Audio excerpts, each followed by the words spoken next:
is also amazing. He's catching up with their one Brett Favre. I wanted to talk about this briefly before we get to the MVP conversation. Okay. I just read he had to do heavy taping of his ankle. He had a lot of therapy on his ankle before he went out there and played, and still played like he was amazing. So where are we putting Brady in this MVP conversation? I don't think he's in an MVP conversation as of yet. I'm not sure it's going to last, depending on the health of the tight ends. Sure.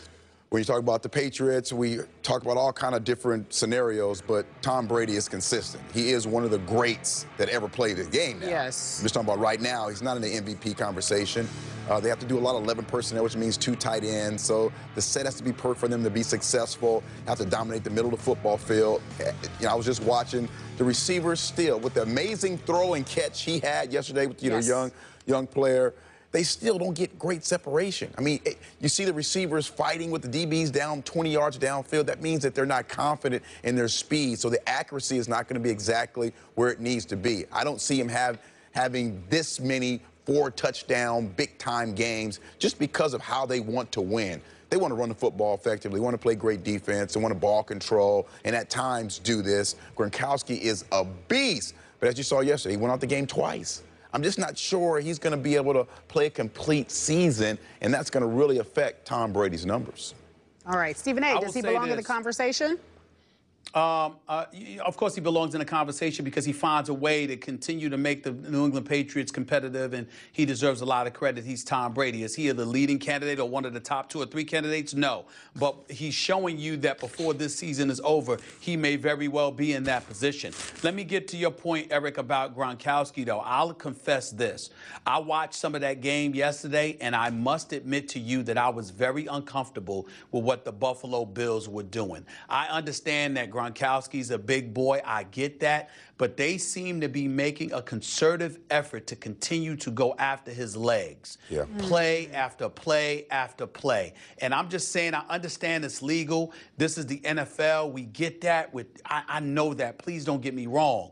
But at the same time, it's like, man, you know, it's like they know what he went through last year. They know what he's trying to overcome. And they're like, you know what, we're going to tear him down. Limb by limb, we're going to tear him down. And it's just, it was almost one of those things, you don't want to call it dirty because it's legal. But at the same time, it was one of those reasons where you almost understood where Roger Goodell was going in terms of trying to implore more safety, while at the same time resenting Roger Goodell for it, because with such a focus on the concussions and staying away from the headshots, now you're encouraging guys to go low, which justifies what we saw yesterday. I saw very few tackles where they tried to get him in the upper thigh area, the stomach area, the chest area. They were trying to take this guy's knees out from what I could see. And I was very uncomfortable watching that, Skip and Eric. Again, I'm not qualified to go further than that, but I was uncomfortable with what I saw coming from the Buffalo Bills yesterday to one of their contemporaries. Even though he's a competitor, he's an NFL player, and it disappointed me to see that. I appreciate you saying that. I agree with you. It's not head hunting of Gronkowski, it's knee hunting. And they are knee hunting. Unfortunately, right? I agree. Yes, without a doubt. Okay, back to Kerry's question. Tom Brady has to be in the MVP race now, because 2 weeks ago, I'm going to remind you, and really to your opening point, all I heard is that Bill Belichick has failed to give Tom Brady the weapons or the protection to do anything but fail at age 37.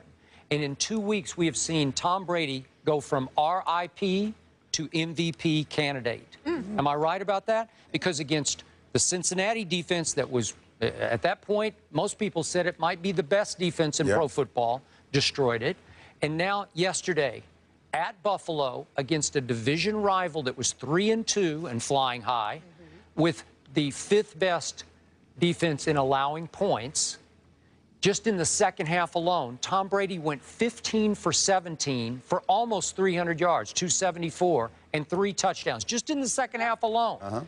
Well, if he has no weapons, if he has no one who can separate, how can you not say he hasn't risen into MVP contention, right? Because he's doing it with mirrors. Well, if you can do it that well with mirrors, Man, you're my MVP. You should be leading that race. Well, how can But you again, say it? well, again, it's not going to last because the guys around him are not the kind of Okay, performers who are but going the to question be able is that to. right now, after those 2 games, should he at least be a candidate? No. Well, he could be. Yes. Anyone could be a candidate, but I mean, Well, he's not a legit like Phillip Rivers type. Okay, I'll give you that. Philip Rivers should be number 1. I think DeMarco should be number 2. And I Peyton think, Manning, of course, is okay, still. but I think Tom Brady's starting to vie for that 3rd spot. Seriously. Against Peyton. Yeah. Yeah. Come on. Oh, look, look who Peyton's throwing to. Look who this guy's throwing And to. again, what Peyton, the guys who Peyton throwing to, that's going to last. Okay. The Thomases, that's going to last. All right. I'm not sure it's but going to last. we're talking about right here, right now. No. You have to say Maybe fifth. So maybe LaFell and fifth or Edelman's, they won't sixth. last. They won't last. The kind of performance they put up, the kind of performance he's going to need to put his name in the MVP race towards the end of the season, not going to last. Okay, now what hasn't lasted is Gerard Mayo sounds like he's gone Yeah. for Oh, the year. that's And unfortunate. Stephen Ridley sounds not very good either. That's not okay, good. these are huge That's losses. huge in the middle of the football field. And I that's agree with you. huge. Gronk is just one low hit away yeah. from maybe being gone It's for the season. I'll give you that. unfortunate that guys, it's a different type of launching that they're doing. They're not launching at the head. They're launching right at the knee or below the knee, and that's not right. I mean, there's a way to tackle a big guy. You can wrap his knees and roll and things like that. And I agree with Stephen. I just don't agree with the way they're going about tackling Big Gronk. It's not cool. Not cool. All right. Belichick on Mayo just recently on a teleconference this morning said that they have to be prepared to move on without him. They're not for sure if they don't have him, but they're prepared. Eric Allen, we're prepared to move on without you, sadly. Oh, man. I know. I'll be back, though. All right. I'll be back in the game. For Stephen A's birthday? No. Okay. Happy birthday for tomorrow. Save it Thanks up. a lot, bro. Yeah. Love you, bro. Appreciate it, man. he's Thank wearing you. this. Same here, bro. He has to wear that Romo jersey tomorrow. He's wearing a cowboy tie Yeah. on Like his birthday? On his birthday. Oh, It's his birthday man. suit. It's his birthday And suit. then plastered all over in Philly? All of them, see? Man. I gotta wear that. I gotta wear that and the Cowboys hat too. Not good. Too bad you're going to miss it. Oh, You yeah. guys